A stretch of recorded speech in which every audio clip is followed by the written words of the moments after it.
लाठी गोली खाएंगे मंदिर वहीं। आज सफल तपो तीरथ त्यागो, आज सुफल जप जोग विरागो, सफल सकल शुभ साधन साजो, राम तुम्हें अवलोकत आजो। श्री अयोध्या धाम में मर्यादा पुरुषोत्तम भगवान श्री राम के भव्य मंदिर पर ध्वजारोहण एक यज्ञ की पूर्णाहुति नहीं बल्कि एक नए युग का शुभारंभ है। इस अवसर पर भारत के भाग्य को वैश्विक मंच पर एक नई ऊंचाई पर पहुंचाने वाले दुनिया के सबसे लोकप्रिय राजनेता और भारत के यशस्वी प्रधानमंत्री आदरणीय श्री नरेंद्र मोदी जी का मैं उत्तर प्रदेश सरकार और उत्तर प्रदेश वासियों की ओर से, सभी राम भक्तों की ओर से हृदय से स्वागत करता हूं, अभिनंदन करता हूं।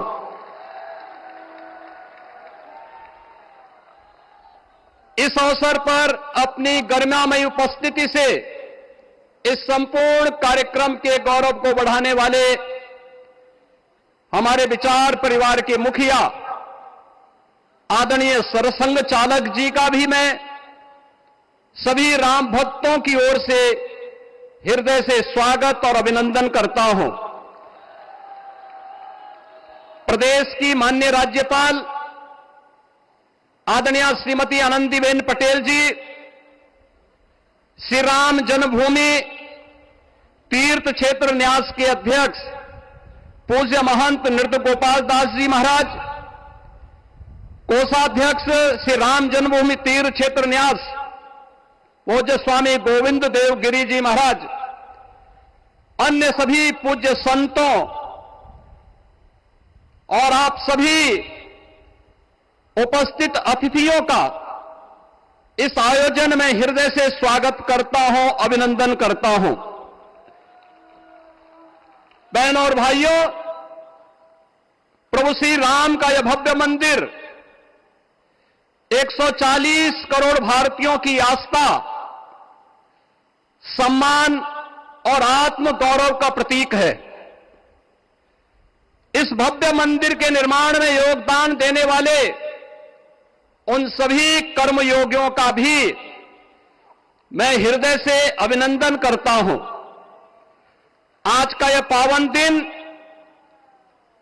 उन पूज्य संतों, योद्धाओं, श्री राम भक्तों की अखंड साधना, संघर्ष को समर्पित है, जिन्होंने इस पूरे आंदोलन और संघर्ष के लिए अपना जीवन समर्पित किया। विवाह पंचमी का यह दिव्य संयोग इस उत्सव को और भी पावन बना रहा है। ध्वजारोहण उस सत्य का उद्घोष है कि धर्म का प्रकाश अमर है और राम राज्य के मूल्य कालजयी हैं। आदरणीय प्रधानमंत्री जी, 2014 में जब आपने भारत का नेतृत्व संभाला था, उसी दिन कोटि कोटि भारतवासियों के मन में,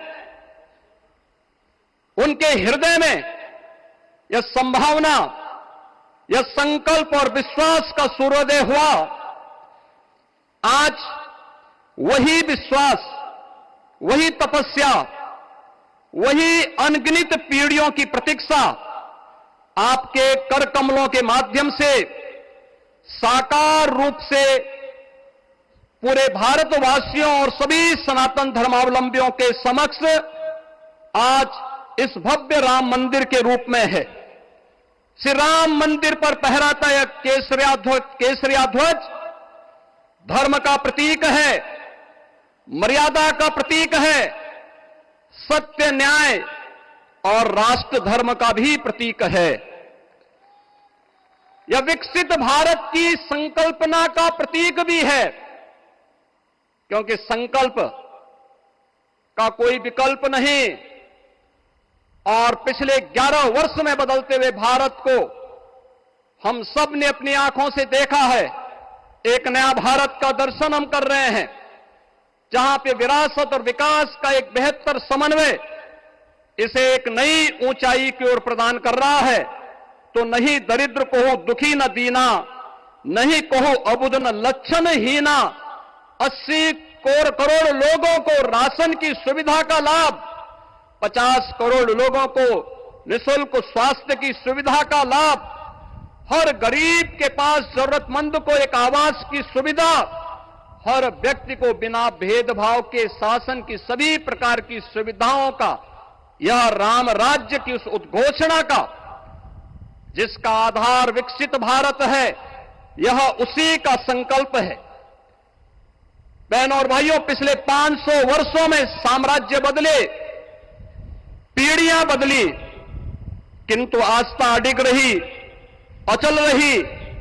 आस्था न झुकी और न रुकी। जन जन को विश्वास अटल था। और जब राष्ट्रीय स्वयंसेवक संघ जैसे यशस्वी संगठन के हाथों में कमान आई, तो हर एक मुंह से बिना किसी परवाह करके एक ही उद्घोष निकलता था कि रामलला हम आएंगे, मंदिर वहीं, लाठी गोली खाएंगे, मंदिर वहीं। और एक समय था जब ये वैभवशाली अयोध्या संघर्षों, अराजकता, बदहाली का शिकार बन चुका था। लेकिन आदरणीय प्रधानमंत्री जी के मार्गदर्शन और नेतृत्व में आज अयोध्या उत्सवों की एक वैश्विक राजधानी बन रही है। यहां हर दिन एक पर्व है, हर दान एक प्रताप है, और हर दिशा में राम राज्य की पुनर्स्थापना का दिव्य अनुभूति हो रही है। आज श्री राम लला की ये पावन नगरी आस्था और आधुनिकता की, आस्था एवं अर्थव्यवस्था के एक नए युग में प्रवेश कर चुकी है। बेहतर कनेक्टिविटी है। यहां पर धर्मपथ, रामपथ, भक्तिपथ, पंचकोसी और 14 कोसी परिक्रमा के साथ साथ 84 कोसी की परिक्रमा श्रद्धालु और भक्तों को एक नए मार्ग और आस्था को एक नया सम्मान प्रदान कर रही है। महर्षि वाल्मीकि के नाम पर स्थापित अंतर्राष्ट्रीय एयरपोर्ट अंतर्राष्ट्रीय और राष्ट्रीय स्तर पर उस कनेक्टिविटी को बेहतर सुविधा उपलब्ध करवा रही है। हर प्रकार की सुविधा आज अयोध्या धाम में इसे आस्था और आधुनिकता के साथ ही आस्था और अर्थव्यवस्था के एक नए केंद्र के रूप में और देश की पहली सोलर सिटी के रूप में भी, इसे सस्टेनेबल स्मार्ट सिटी के रूप में इस नई अयोध्या का दर्शन आदरणीय प्रधानमंत्री जी के मार्गदर्शन में आज हम सबको देखने को मिल रहा है। आज का यह दिन हम सबके लिए, हर भारतवासी के लिए, हर सनातन धर्मावलंबी के लिए आत्म गौरव का दिन है, राष्ट्र गौरव का दिन है। इस अवसर पर अपने व्यस्ततम दिनचर्या से आदरणीय प्रधानमंत्री जी ने इस कार्यक्रम में समय निकाल करके प्रभु श्री राम के भव्य मंदिर में इस केसरिया ध्वज का आरोहण स्वयं अपने कर कमलों से किया है। मैं इस अवसर पर उनका हृदय से आभार व्यक्त करते हुए अभिनंदन करता हूं, स्वागत करता हूं आदरणीय सरसंघ चालक जी का और अन्य सभी सम्मानित अतिथियों, पूज्य संतों, आप सभी राम भक्तों का मैं हृदय से स्वागत और अभिनंदन करते हुए अपनी वाणी को देता हूं विराम। जय जय श्री राम।